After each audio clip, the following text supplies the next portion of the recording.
नमस्कार दोस्तों, मैं चंद्रशेखर क्वेस्ट फॉर हब में आप सभी का स्वागत करता हूं। चलिए आज की क्लास में आगे की ओर बढ़ते हैं। यह क्लास लेखपाल स्पेशल, इसके साथ साथ विभिन्न प्रकार के कॉम्पिटिटिव एग्ज़ाम जैसे SSC, CGL, railway, group D, NTPC, इसके साथ साथ नीट जैसे एग्ज़ामों के लिए इम्पोर्टेंट होगी। तथा इस क्लास में हम जीरो से लेवल से लेकर के हाई लेवल तक प्रश्नों के बारे में अध्ययन करते हैं, ठीक है, जिसमें विभिन्न प्रकार के प्रश्न और तथा उससे संबंधित सीरीज को भी क्या करते हैं, सॉल्व करते हैं, जिससे हम संपूर्ण ज्ञान क्या कर लेते हैं, अर्जित कर लेते हैं, जो विभिन्न प्रकार के एग्ज़ामों के लिए महत्वपूर्ण होती है। क्योंकि इसमें हम चैप्टर बाई चैप्टर अध्ययन कर रहे हैं। इसके बाद हम क्या करते हैं, उसकी क्वेश्चन की सीरीज लगाते हैं कि किस प्रकार से एग्जामों में प्रश्न आते हैं। तो चलिए आज की सीरीज में आगे की ओर बढ़ते हैं। तो आज सबसे पहले क्या करिए, आपको ये क्लास अच्छी लगे तो आप सबसे पहले लाइक कर दीजिएगा, और यदि अभी तक आपने इस चैनल को सब्सक्राइब नहीं किया है तो सब्सक्राइब कर दीजिएगा, और वहीं बगल पे बेल आइकन होगी तो उस पर प्रेस कर दीजिएगा, ताकि जब भी हमारी क्लास डले तो आपके यहाँ सबसे पहले मैसेज आए और आप उस क्लास को सबसे पहले देख सकें। तो चलिए आगे की ओर प्रोसीड करते हैं। आज का हमारा टॉपिक है वायरस। आज का हमारा टॉपिक क्या है, आज हम वायरस के बारे में पढ़ेंगे। आप जानते हैं कि अब इस समय वायरस का ही दौर चल रहा है, कोरोना वायरस। तो विभिन्न प्रकार के एग्जामों में वायरस से क्वेश्चन बनना तो स्वाभाविक है, लेकिन क्या यह संभव है कि सारे के सारे क्वेश्चन कोरोना पर ही होंगे? ऐसा कुछ भी नहीं है।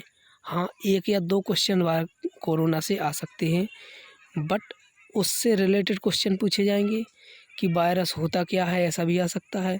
वायरस किन की चीज़ों से मिलकर बना होता है, वायरस की क्या पहचान है, किसने खोज की थी, कब की थी, विभिन्न प्रकार से प्रश्न पूछे जा सकते हैं।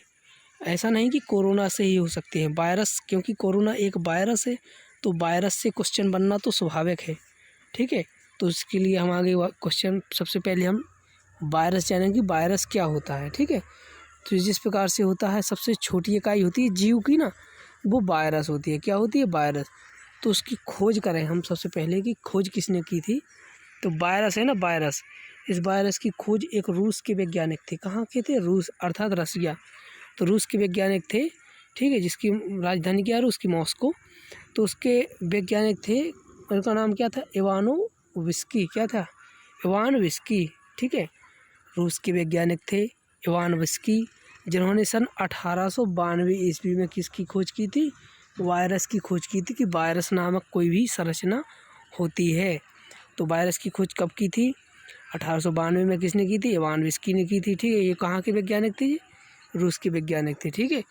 तथा इसकी तो हो गई खोज। अब इसके आगे की ओर प्रोसीड करते हैं। जो वायरस होती है ना, उसको सजीव तथा निर्जीव के बीच की कड़ी कहते हैं। तो पहले क्वेश्चन आता कि जो बीच की कड़ी होता क्या है, कहलाता क्या है। तो हमने देखा होगा कि जैसे मेढक हो गया, तो मेढक जल में भी रहता है और पृथ्वी में भी रहता है, सभी ने देखा है। तो मेढक को जलीय तथा स्थलीय जीव की बीच की कड़ी कह सकते हैं। तो इससे हमें यह बात समझ में आया कि बीच की कड़ी वो होता है जिसमें दो लक्षण पाए जाएं, वो जल में भी रह रहा है, स्थल में भी रह रहा है, इसलिए उसको बीच की कड़ी कहा गया, जलीय और स्थलीय की। और इसको सजीव तथा निर्जीव की बीच की कड़ी कहा गया, क्योंकि इसमें सजीवों की जैसे लक्षण पाए जाते हैं और निर्जीव के जैसे लक्षण पाए जाते हैं। अब हमारे बात में आगे ये बात आई कि सजीव के लक्षण पाए जाते हैं तो कौन कौन से लक्षण पाए जाते हैं, और निर्जीव के लक्षण पाए जाते हैं तो कौन कौन से लक्षण पाए जाते हैं, ये भी तो जानना जरूरी है। तो अभी ये टेट का एग्ज़ाम हुआ था, तो टेट में क्वेश्चन आया था कि वायरस होता है, उसका गुण कौन सा होता, तो क्रिस्टलाइजेशन ऑप्शन में आया था, तो वही सही था। तो यहीं से बना था उसके गुण से। तो क्वेश्चन आता सजीव तथा निर्जीवों के बीच की कड़ी किसे कहते हैं, तो आंसर है वायरस। क्या है, वायरस। सजीव तथा निर्जीव के बीच की कड़ी क्या है, वायरस। क्यों है, क्योंकि इसमें सजीव तथा निर्जीव जैसे गुण पाए जाते हैं। तो हम सबसे पहले इसके निर्जीव गुण देखेंगे, फिर इसके बाद सजीव गुणों के बारे में अध्ययन करेंगे। तो इसके सजीव निर्जीव गुण कौन कौन से, निर्जीव मतलब नॉन लिविंग, मतलब नॉन लिविंग, जो जीवित नहीं होते, वे गुण। तो हमको पता है कि जिस प्रकार से मनुष्य विभिन्न प्रकार की कोशिकाओं से मिलकर बना होता है, तो वायरस में ऐसी कोई भी संरचना नहीं होती कोशिका रूपी, ठीक है। तो एक तो इसका, ठीक है ना, तो वायरस में ऐसी कोई भी संरचना नहीं होती है कि कोशिका जैसी, ठीक है। तो इसमें कोशिका नहीं होती है। नेक्स्ट पॉइंट क्या है, इसको क्रिस्टल बनाकर निर्जीव पदार्थ की भांति बोतलों में भरकर रखा जा सकता है। यही पॉइंट आया था टेट में।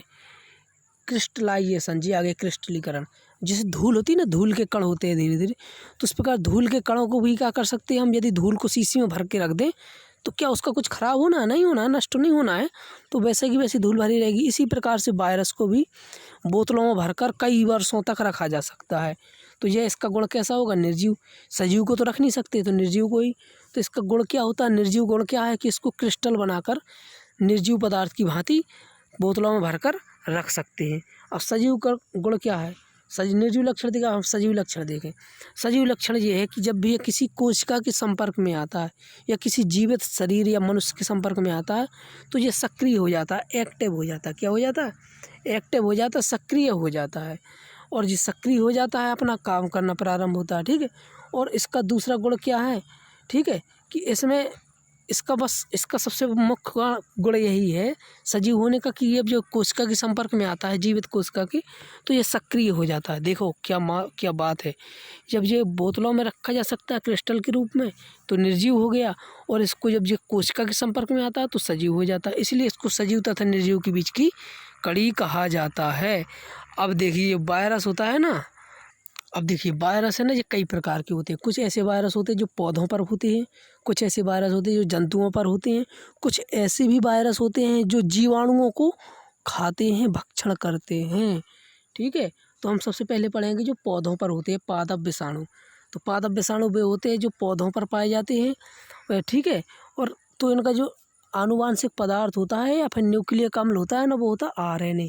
मनुष्य में होता है DNA, ठीक है। तो जो याद रखना, तो सबसे बड़ी अच्छी पहचान कौन सी है, यदि कोई भी वायरस है उसको पूछा जाए कि एक पादप वायरस है कि एनिमल जंतु वायरस है, तो यदि उसके आनुवांशिक पदार्थ या न्यूक्लियक अम्ल RNA होगा तो वो कौन सा होगा, पादप वायरस होगा। इसका उदाहरण है TMB, लिख लीजिएगा TMB, tobacco mosaic virus. T माने टोबैको, M माने मोजेक, B माने वायरस, अर्थात जो तंबाकू होती है ना, खाते हैं, उस पर यह वायरस लगता है। किस पर, तंबाकू में लगता है ये वायरस TMB। तो इसका उदाहरण पादप वायरस का कौन सा उदाहरण है, TMB। इसमें कौन सा आनुवांशिक पदार्थ होता है, न्यूक्लियक अम्ल। यदि TMB की संरचना देखें तो कुछ इस प्रकार से होती है, इस प्रकार से, इस प्रकार से, इस प्रकार से ये होती है, इस प्रकार से संरचना। ये होता है RNA, ये क्या है, RNA गुड़ी गुड़ी, और इसमें क्या होती है, ये कैप्सेट लगे होते हैं। ये होती है संरचना TMB की, ठीक है। तो अब आगे देखिए, ये हो गया पादप वायरस। अब जो जंतु वायरस होता है, जो जंतुओं में होता है, उनमें होता है आनुवांशिक पदार्थ या तो DNA होगा या RNA। याद रखना, दोनों एक साथ नहीं हो सकते। क्या नहीं हो सकते, दोनों एक साथ। या तो आनुवांशिक पदार्थ DNA केवल होगा या RNA होगा, सिर्फ एक होगा। याद रखना, पादप वायरस में सिर्फ RNA होता है, लेकिन जंतु में या तो DNA हो सकता है या RNA हो सकता। इसका उदाहरण तो बहुत सारे होते हैं, आपने जुकाम देखा होगा, इन्फ्लुएंजा हो गया, पोलियो वायरस हो गया, वाइब्रियो कोलेरी, बहुत सारे वायरस अभी हम आपको पढ़ाएंगे। तो आप याद रखना, जंतु वायरसों के बारे में ही हम बहुत सारे वायरसों के बारे में आपको अध्ययन कराएंगे, क्योंकि ये क्वेश्चन आते हैं विभिन्न प्रकार के एग्जाम में कि कौन सी बीमारी वायरस से होती है, कौन सी बीमारी प्रोटोजोआ से होती है, कौन सी बीमारी जीवाणु से होती है, और कौन सी बीमारी फंगस से या कवक से होती है, ठीक है। तो इस चारों के बारे में हम धीरे धीरे अध्ययन करेंगे। आज हम वायरस के बारे में पढ़ेंगे, ठीक है। तो आगे की ओर बढ़ते हैं। अब हमने जंतु वायरस देख लिया, अब होता है एक बैक्टीरियोफेज वायरस। कौन सा, बैक्टीरियोफेज। हमने बताया कुछ जंतु होते, जंतुओं में होते, कुछ पादपों में, कुछ जो बैक्टीरियाओं का खाते हैं, बैक्टीरियाओं को भक्षण करते हैं। तो यही है बैक्टीरियोफेज वायरस। कौन से, जो जीवाणु को कहते हैं इंग्लिश में बैक्टीरिया। क्या कहते हैं, बैक्टीरिया कहते हैं, हिंदी में कहते हैं जीवाणु। तो जीवाणु पर आश्रित होने वाले वायरस को कहते हैं बैक्टीरियोफेज। आश्रित क्यों होते, क्योंकि ये जीवाणुओं का भक्षण करते हैं, उनका भोजन ग्रहण करते हैं, ठीक है। और इनका आनुवांशिक पदार्थ क्या होता है, DNA। याद रखना, इनका क्या होता है, DNA। हम आपको अच्छे से बता चुके हैं। RNA यदि आपको समझ में नहीं आया तो कमेंट बॉक्स पर जरूर बताइएगा, हम आपके लिए RNA की स्पेशल क्लास डाल देंगे। आप ये कमेंट करके जरूर बताइएगा RNA कितने प्रकार का होता है। ऑप्शन है सिर्फ 2 ऑप्शन देंगे हम। ऑप्शन नंबर 1 2 प्रकार का, ऑप्शन नंबर दूसरा 3 प्रकार का। आप ज़रूर बताइएगा। ये विवादित क्वेश्चन है, मतलब विवादित तो नहीं कहा जाए, लेकिन बहुत से स्टूडेंट इनका गलत आंसर देंगे ना। 99% स्टूडेंट इसका रॉन्ग आंसर देंगे। ठीक है, चलिए तो हम आगे बढ़ते हैं। बैक्टीरियोफेज समझ में आ गया। जो जीवाणुओं का भक्षण करते हैं, जीवाणुओं को खाते हैं, उनको क्या कहते हैं? बैक्टीरियोफेज। इनका आनुवांशिक पदार्थ क्या होता है? DNA। और पादप वायरस का क्या होता है? RNA। और एनिमल का क्या होता है? DNA होगा या फिर RNA होगा। चलिए आगे को प्रोसीड करते हैं। ये देख लीजिएगा, ये संरचना, ये है बैक्टीरियोफेज। क्या है ये सारे के सारे बैक्टीरियोफेज की संरचना है। ठीक है, इस प्रकार से ये बैक्टीरियोफेज होते हैं। ठीक है, ये क्या होते हैं? इस प्रकार से अपने जो होती है ना, पेन जैसे लेग होती है, इनके थ्रू क्या होते हैं? चिपके रहते हैं और बैक्टीरिया का भक्षण करते हैं। ठीक है, आगे को प्रोसीड करते हैं। अब देखिएगा, जिस विषाणु में RNA आनुवांशिक पदार्थ के रूप में कार्य करता है उसको रेट्रोवायरस कहते हैं। आपने बताया, हमने बताया कि जो आनुवांशिक सूचना होती है अर्थात माता पिता की सूचना संतानों में पहुंचाने का कार्य करती है DNA। लेकिन हम बताए कि DNA वायरस होता, उसमें तो DNA होता ही नहीं है। पादप वायरस में DNA नहीं होता। जंतु वायरस कुछ ऐसे होते हैं जिनमें RNA भर होता है। ठीक है, तो उनकी आनुवांशिक सूचना कैसे पहुंचेगी? नया वायरस कैसे बनेगा? तो कुछ RNA ऐसे होते हैं जिनमें DNA नहीं होता, तो उनमें RNA आनुवांशिक पदार्थ की भांति कार्य करता है। और उन RNA जिनमें आनुवांशिक सूचनाएं होती हैं नए वायरस बनाने में सहायक होती हैं। इस प्रकार के वायरसों को रेट्रोवायरस कहते हैं। क्या कहते हैं? रेट्रोवायरस। तो क्वेश्चन आता है, रेट्रोवायरस क्या होते हैं? वे वायरस जिनमें RNA आनुवांशिक पदार्थ की भांति कार्य करता है वो रेट्रोवायरस कहलाते हैं। ठीक है, क्या कहलाते हैं? रेट्रोवायरस कहलाते हैं। ठीक है, आगे समझ में, आगे को प्रोसीड करते हैं। अब ये इम्पोर्टेंट लगा लीजिए, वायरस से होने वाली बीमारी। इसको हम ट्रिक से याद कर लेंगे, क्योंकि बहुत सारी बीमारियां आपने, जीवाणु हो गए, वायरस हो गए, फंगस हो गए, प्रोटोजोआ हो गए, इनसे इतनी सारी बीमारियां होती हैं, कहाँ से याद करेंगे, कहाँ तक याद करेंगे? तो इसके लिए हम आपके लिए एक बेस्ट ट्रिक लाए हैं। इससे आप आसानी से क्या कर सकते हैं? बीमारियों को लर्न कर सकते हैं। क्योंकि विभिन्न एग्जामों में आती है कि यह बीमारी किससे होती है, वायरस से या जीवाणु से। तो आपको याद होगा तभी तो आप आइडेंटिफाई कर पाएंगे और सही टिक कर पाएंगे आंसर, है ना। तो हम ट्रिक के थ्रू क्या करेंगे? याद करेंगे बीमारियां वायरस से। तो आज की हमारी ट्रिक है, डॉक्टर मिश्रा बेस्ट हैं MP वाले। क्या ट्रिक? डॉक्टर मिश्रा बेस्ट हैं MP वाले। याद रखना, डॉक्टर मिश्रा बेस्ट हैं MP वाले। तो हैं को अपन को काउंट नहीं करना, वाले को काउंट नहीं करना, इंग्लिश वर्ड सारे काउंट करना। तो डॉक्टर से हो गया डेंगू, डॉक्टर से क्या हो गया? डेंगू। मिश्रा का M से हो गया मिसेल्स, M से मिसेल्स, I से इन्फ्लुएंजा, और इसके S से क्या हो गया? स्मॉल पॉक्स, और H से क्या हो गया? हेपेटाइटिस। क्या हो गया? H से हेपेटाइटिस। R से हो गया रेबीज। A से क्या हो गया? एड्स। क्या हो गया? A से एड्स। और वेस्ट के B से क्या हो गया? वर्ड, या फ्लू लिखना चाहिए, फिल्म गलत हो गया, वर्ड फ्लू। क्या? Bird flu. और E से क्या होता है? E से होता है इंसेफेलाइटिस। और S से होता है स्वाइन फ्लू। S से क्या होता है? Swine flu. अब T बचा है, T, तो T से होता है ट्रैकोमा। तो वेस्ट है। अब M से हो गया मम्स, P से हो गया पोलियो। तो इस प्रकार से हो गया, क्या हो गया? डॉक्टर मिश्रा बेस्ट हैं MP वाले। तो डॉक्टर से डेंगू, मिश्रा के M से हो गया मिसेल्स, I से इन्फ्लुएंजा, S से स्मॉल पॉक्स, और R से क्या हो गया? रेबीज, H से हो गया हेपेटाइटिस, फिर R से हो गया रेबीज, A से हो गया एड्स, और B से हो गया वर्ड फ्लू। क्या? Bird flu. और E से हो गया इंसेफेलाइटिस, और S से हो गया स्वाइन फ्लू, T से ट्रोकोमा, और है को हमको करेंगे ड्रॉप। M से हो गया मम्स, और P से हो गया पोलियो। ठीक है, इस प्रकार से इतनी बीमारी किससे होती हैं? वायरस से होती हैं। अब इसके बारे में हम धीरे धीरे अध्ययन करेंगे। आपने देखा डेंगू में क्या होता है? बुखार आता है, और इसका जो वाहक होता है ना, कहने का तात्पर्य जो बीमारी होती है वह डेंगू वायरस से। लेकिन इस वायरस को पहुंचाने का कार्य एक व्यक्ति से दूसरे व्यक्ति को पहुंचाते हैं ना, तो इसको एक मच्छर होता है, उसका नाम है क्या होता है, उसका मच्छर का नाम है एडीज मच्छर। क्या है, एडीज मच्छर। यही मच्छर होता है जो डेंगू वायरस होता है, इसको एक व्यक्ति से दूसरे व्यक्ति में पहुंचाता है। और जिस व्यक्ति को यह बीमार हो जाता है ना, डेंगू बुखार हो जाता है, उसके रक्त में प्लेटलेट्स की मात्रा क्या हो जाती है, कम हो जाता है, कमी हो जाती है।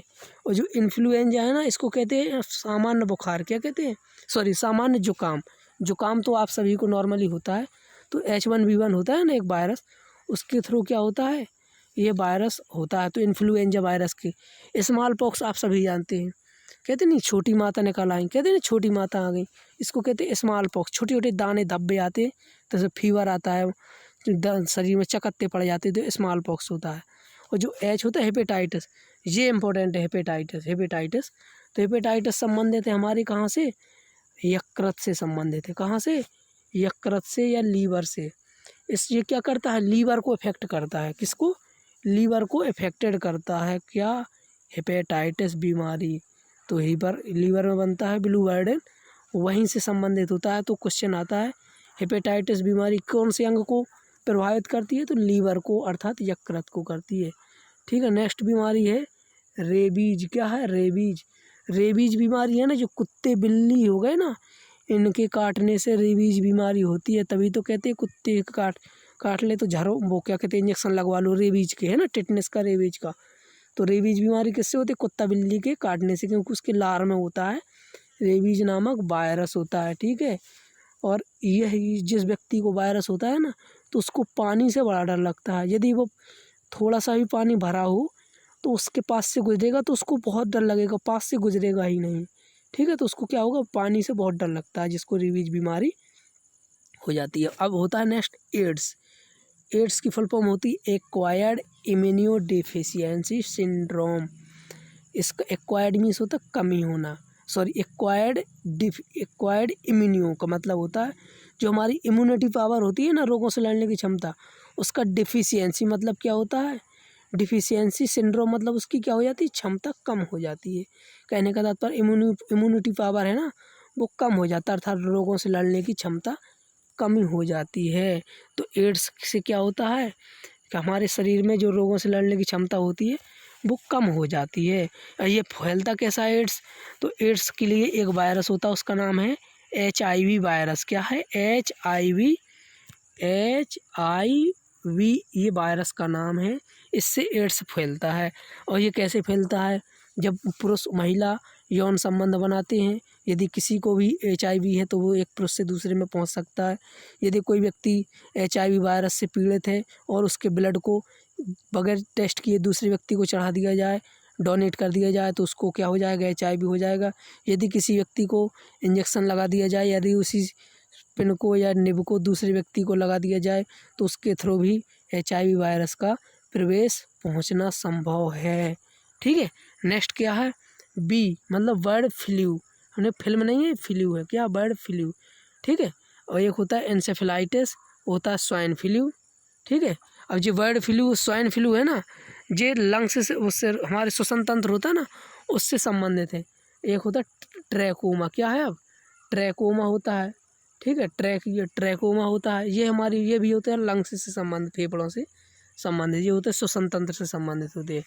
अब होता है एक मम्स। क्या होता है, मम्स को कहते हैं गलसुआ। मम्स को क्या कहते हैं, गलसुआ। तो कान के हमारे जब नीचे होता है ना, यह मम्स होता है। तो उसमें जब वायरस होता है ना, जब मम्स वायरस हो जाता है तो हमारे कान में क्या आ जाती है, सूजन आ जाती है। क्या, ठीक है, तो जो मम्स होता है ना, ये गलसुआ, इससे यदि ये वायरस हो जाता है तो हमको क्या हो जाता है, गलसुआ हो जाता है, गाल सूज जलता है।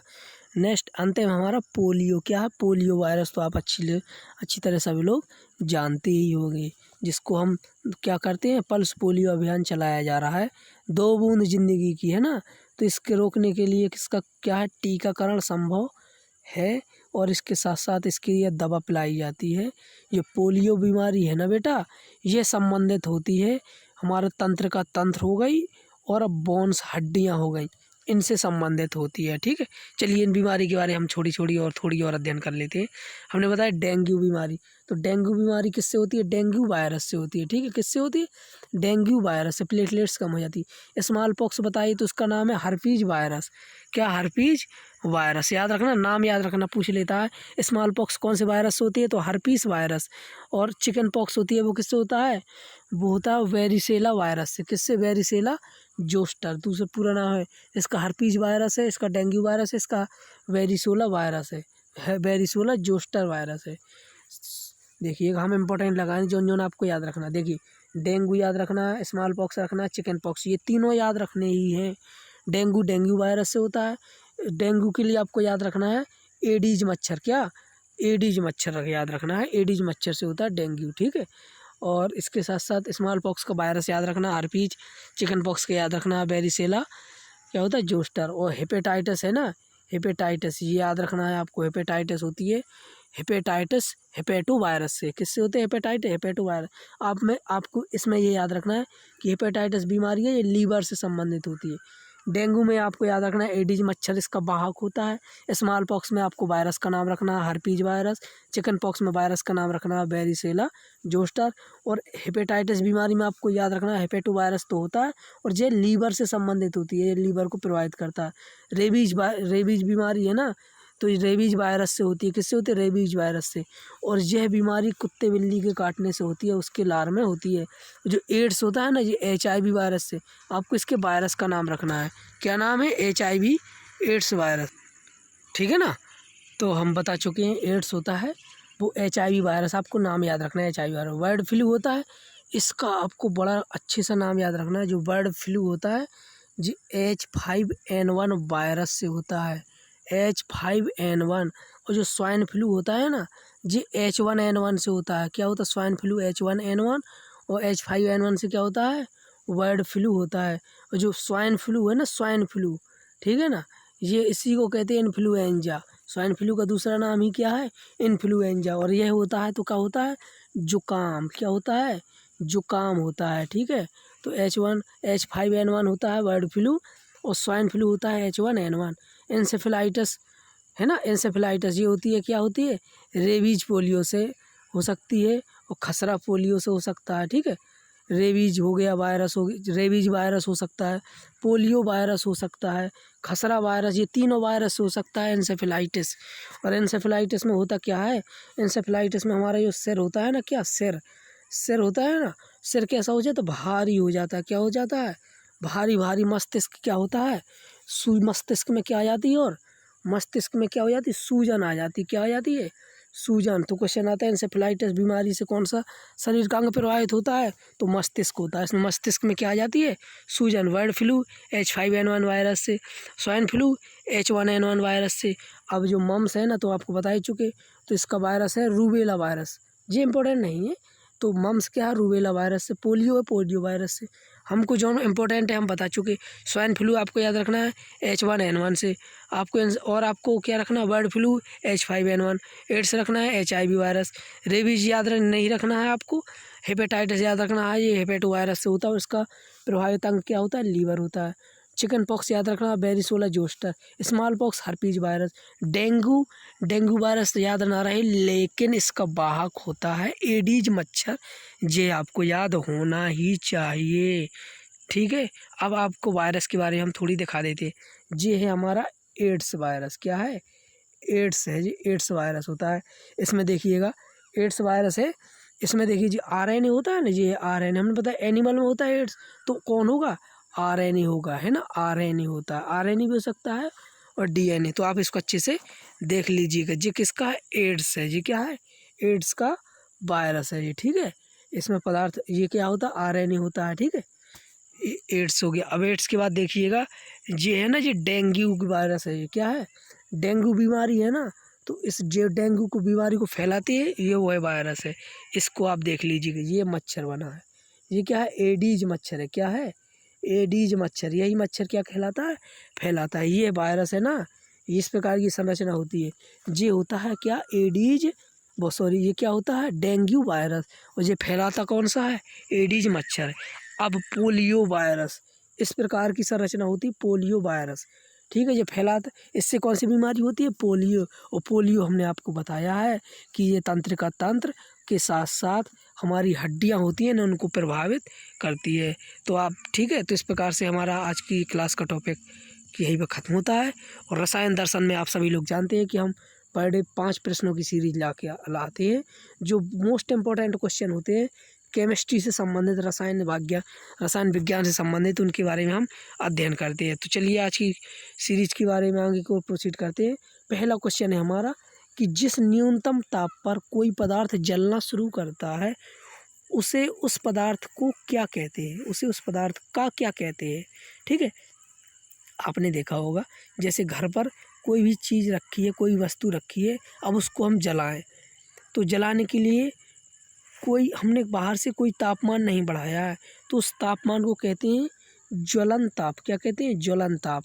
वो जो तापमान है उसी तापमान पर जले तो उस तापमान को क्या कहते हैं? ज्वलन तापमान कहते हैं।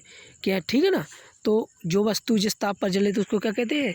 ज्वलन तापमान। नेक्स्ट क्वेश्चन है श्वसन क्रिया। तो आप जानते हैं श्वसन तंत्र पर, चूँकि सांस का अंदर ऑक्सीजन का अंदर लेना बाहर निकालना है ना, तो श्वसन क्रिया में जो दहन की क्रिया होती है वो धीमी होती है या तेज होती है या विस्फोट से होती है या स्वतः होती है। तो याद रखना सांस हमेशा धीरे धीरे ही ली जाती है, वही यूजफुल होती है ना। तो श्वसन क्रिया कैसी होती है? श्वसन की दहन क्रिया मंद दहन इम्पोर्टेंट है। तो क्या होता है श्वसन क्रिया में? कैसा दहन होता है? मंद दहन होता है। ठीक है, याद रखना श्वसन धीरे धीरे सांस लेंगे तभी यूजफुल होगा। तो इसी से हमको याद रखना है कि दहन क्रिया कैसी होती है श्वसन में? मंद दहन होती है। क्या होती है? मंद दहन होती है। नेक्स्ट क्वेश्चन, कोयला है ना, काला कोयला होगा, इसी प्रकार से भूरा कोयला के नाम से किसे जाना जाता है? काला कोयला, कोयला तो जानते हैं सभी लोग काले कलर का होता है, लेकिन जो भूरा कोयला होता है वो रियल में कोयला नहीं है, लेकिन नाम दिया गया है भूरा कोयला। तो कहते किसको है? तो ऑप्शन नंबर ये है लिग्नाइट को कहते हैं, कि बी बिटुमिनस को कहते हैं, कि सी पीट को कहते हैं, कि सी कोई नहीं, डी कोई नहीं। तो इसका ऑप्शन नंबर है ए। क्या है? ए। जो लिग्नाइट होता है ना बेटा, उसको कहते हैं भूरा कोयला, ब्राउन चारकोल। किसको कहते हैं? लिग्नाइट को। नेक्स्ट क्वेश्चन है हमारा कि निम्नलिखित में से कौन जीवाश्म ईंधन नहीं है? तो सबसे पहले हमको याद होना चाहिए कि जीवाश्म ईंधन कहलाते क्या हैं, किसको कहते हैं जीवाश्म ईंधन। तो बेटा याद रखना जो पेड़ पौधे या जीव जंतु मृत हो गए, किसी पृथ्वी के नीचे जल गए, दब गए और दबे रहे बहुत कई वर्षों तक, इसके बाद वो क्या हो गए? एक पदार्थ के रूप में, ईंधन के रूप में परिवर्तित हो गए, उसी को क्या कहते हैं? जीवाश्म ईंधन। तो ये 4 ऑप्शन दिए हैं, इनमें से कौन सा जीवाश्म ईंधन नहीं है? अब आप अच्छे से ट्रिक लगा सकते हैं। याद रखना नहीं पूछा है। तो जीवाश्म ईंधन कोयला तो आप जानते हैं, कोयला क्या होता है? लकड़ी क्या होता है? कोयला कैसे बनता है? यदि कोई को पेड़ किसी आपदा के, प्राकृतिक आपदा के कारण नीचे जम गया, दबा रहा, तो खुदाई हुई तो उससे क्या निकला? कोयला। तो कोयला तो जीवाश्म है। ठीक है, पेट्रोलियम भी आपने देखा ज़मीन से खोद कर निकालते हैं, तो पेट्रोलियम भी है। जल गैस तो आप जानते ही है, जल क्या है? जीवाश्म है, क्योंकि जल में तो जीव होते ही है। लेकिन नाइट्रोजन बेटा क्या है? यह एक गैस है। ये क्या है? एक गैस है, ये कोई जीवाश्म ईंधन नहीं है। तो इसका ऑप्शन नंबर क्या होगा? बी होगा। जीवाश्म ईंधन क्या नहीं है? नाइट्रोजन नहीं है, क्योंकि यह एक गैस है। कोयला जीवाश्म है, पेट्रोलियम है, जल गैस भी क्या है? जीवाश्म है। नेक्स्ट क्वेश्चन क्या है? निम्नलिखित में से कौन ईंधन तत्व नहीं है? क्या नहीं है? ईंधन का तत्व। कहने के तत्व ईंधन वो होते हैं जिनसे ऊर्जा प्राप्त होती है, तो कौन सा ऐसा तत्व है जिनको हम जला नहीं सकते? तो वही होगा ईंधन तत्व। तो ऑप्शन नंबर क्या है? ए। रेडियम है, कि थोरियम नहीं है, कि हीलियम नहीं है, कि यूरेनियम नहीं है। तो आप याद रखेंगे कि यदि कोई भी तत्व है, और यदि तत्व में हम नाभिकीय भट्टी होती है ना, न्यूक्लियर रिएक्टर, उसमें क्या होता? तत्वों को उसके ऊपर न्यूट्रॉन की बौछार की जाती है। किसकी? न्यूट्रॉन की बौछार की जाती है। और जब इसमें बौछार की जाती है तो इससे क्या होता है? जो विभिन्न तत्वों में टूट जाता है और इससे क्या निकलती है? ऊर्जा निकलती है, जिसको हम क्या करते हैं? उपयोग करते हैं। तो रेडियम है ना, ये भी क्या है? एक प्रकार का ईंधन है, इससे भी ऊर्जा निकलती है। और ईंधन क्या है? थोरियम भी है। और क्या होता है? थोरियम के साथ साथ यूरेनियम भी है। यूरेनियम, रेडियम, थोरियम, ये तीनों के तीरे क्या है? ये हमारे ऐसे तत्व हैं जिनसे क्या प्राप्त होती है? ऊष्मा। लेकिन हीलियम क्या होता है? हीलियम से कोई ऊर्जा प्राप्त नहीं होती है। ठीक है, तो ऑप्शन नंबर क्या होगा? ऑप्शन नंबर सी सही होगा। क्या होगा? सी। क्वेश्चन क्या था कि ईंधन तत्व नहीं है जिससे ऊर्जा प्राप्त नहीं की जा सकती है। तो रेडियम से की जा सकती है, थोरियम से की जा सकती है, यूरेनियम से की जा सकती है, बट हीलियम से नहीं की जा सकती। तो ऑप्शन नंबर इसका क्या होगा? सी होगा। तो इस प्रकार से हमारे ये 5 प्रश्नों की श्रृंखला संपन्न हुई। आप बताइएगा आपको ये क्लास कैसी लगी। यदि आपको अच्छी लगी हो तो क्लास को लाइक कीजिएगा, सब्सक्राइब कीजिएगा और ज़्यादा से ज़्यादा दोस्तों को शेयर कीजिएगा। और बताइए, कमेंट करके ज़रूर बताइएगा आपको ये क्लास कैसी लगी। और यदि आप कुछ सुझाव चाहते हैं, यदि आपको कोई समझ में नहीं आया है तो कमेंट करके ज़रूर बताइएगा, हम आपके समस्या का समाधान करेंगे। Thank you so much.